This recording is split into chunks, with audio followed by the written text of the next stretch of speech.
जय हिंद दोस्तों। आज हम नए वीडियो में देखने वाले हैं सिम्पसन्स के 1/3 रूल और 3/8 रूल को किस तरीके से सॉल्व करते हैं। ये बहुत ही इंपॉर्टेंट क्वेश्चन है, अक्सर एग्जाम में पूछा जाता है। तो इसमें कुछ नहीं करना है, आप इसको ध्यान से देखिए।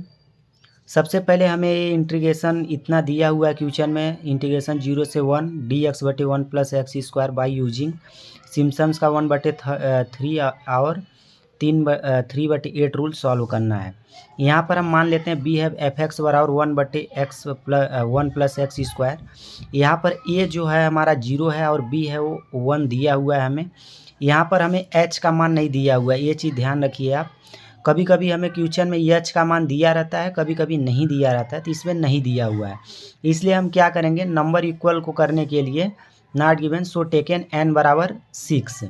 अब इसका फार्मूला होता है h बराबर b माइनस ए बटे n, यानी कि b का मान कितना 1 और a का मान 0 बटे n कितना आप 6 माने हो, तो बराबर में 1/6 और इसको सॉल्व करने पे 0.167 आ जाएगा।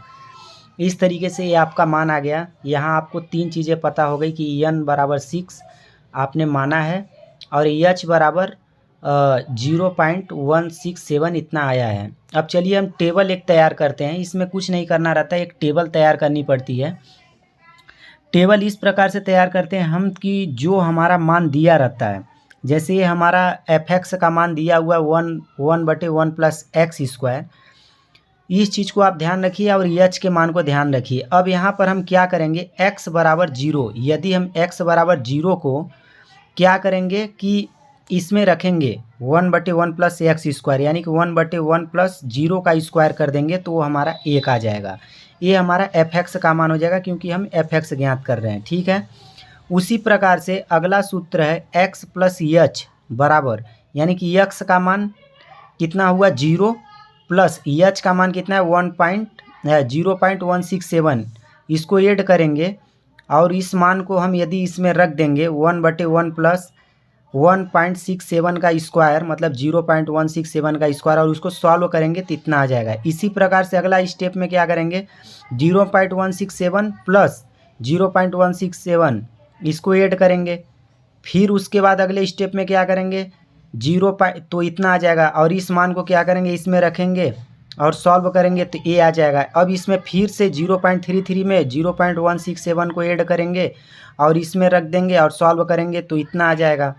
अब 0.5 में फिर से इसको ऐड करेंगे तो इतना आ जाएगा, और इस मान को यहाँ पर रख देंगे और सॉल्व करेंगे तो इतना आ जाएगा।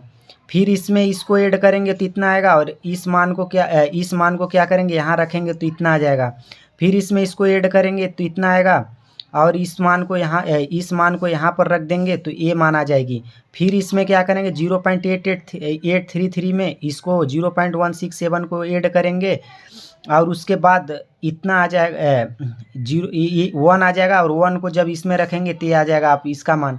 अब ये मैं आपको समझाने के लिए इसको लिखा हूँ कि y0 y1 y2 y3 y4 y5 y6 yn, ये आप एग्जाम में मत लिखना है, ये आपको समझाने के लिए लिखा हूँ। अब आगे चलिए सॉल्व करते हैं। 1/3 रूल होता क्या है।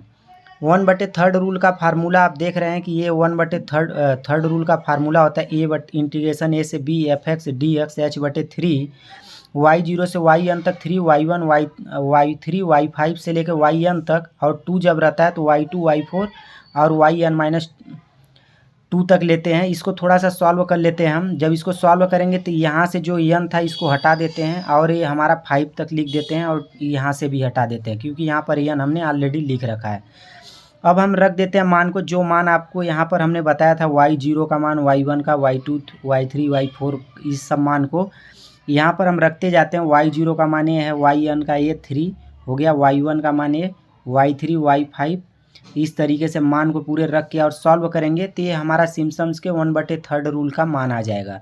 इसी प्रकार से टेबल को आप याद रखिए कि 0 y1 y2 y3 y4 का मान क्या आया है, इस मान को हम क्या करेंगे 3/8 रूल में अब रखने वाले हैं। तो दोस्तों ध्यान से देखिए, सिम्पसन्स का 3/8 रूल का फार्मूला ये होता है इंटीग्रेशन a से b f(x) dx 3h/8 y0 से yn 3 y1 y2 y4 y5 y7 तक, और जब 2 लेंगे आप तो 3 6 yn तक। इस तरीके से इसका फार्मूला होता है। इसको थोड़ा सा सॉल्व कर लेंगे हम तो y n-1 और yn-2 को हटा देंगे और इस तरीके से हम इसको yn यहाँ हम फर्स्ट में ले लेते हैं और 3 ये सेम फार्मूला रहेगा, सिर्फ इसको हटा देंगे। इतना लंबा क्योंकि ये 7 तक जा रहा था तो बहुत बड़ा हो रहा था, इसलिए उसको हम 5 तक ही ले लिए। आंसर कहीं ना कहीं वहीं आता है। उसके बाद हम वो जो हमको बॉक्स में मिला हुआ था y0 का मान, h का मान, ये सब मान को हम यहाँ पर रख देंगे और इन सब मान को रखने के बाद इसको सॉल्व करते जाएंगे और सॉल्व करने के बाद ये हमारा रिजल्ट आ जाएगा। तो इसमें कुछ भी नहीं करना है दोस्त, आपको सिर्फ फार्मूला याद रखना है और फार्मूला याद रखना है और बॉक्स में जो आप सॉल्व करते हो उसमें आपको ध्यान रखना है कि h का मान क्या दिया हुआ है। जैसे h का मान 0 आप लिए तो इसको क्या करना है, x के साथ ऐड करना है, तो ये हो जाएगा x प्लस h बराबर। इस तरीके से अगले स्टेप में फिर x प्लस h, अगले स्टेप में फिर x प्लस h। अब x प्लस h का मतलब क्या हुआ कि x जैसे 0 है और h का मान क्या दिया हुआ है आपको, वो 0.167, तो कितना हो गया ये। इस तरीके से आप 167 इस तरीके से इसको सॉल्व किए तो ये आ गया 0.167 और उसके बाद अगले स्टेप में फिर 0.167 प्लस h का मान कितना था 0.67। इस तरीके से अगले स्टेप में फिर जो आया उसको फिर x का मान हो जाएगा और h को प्लस करते जाओगे।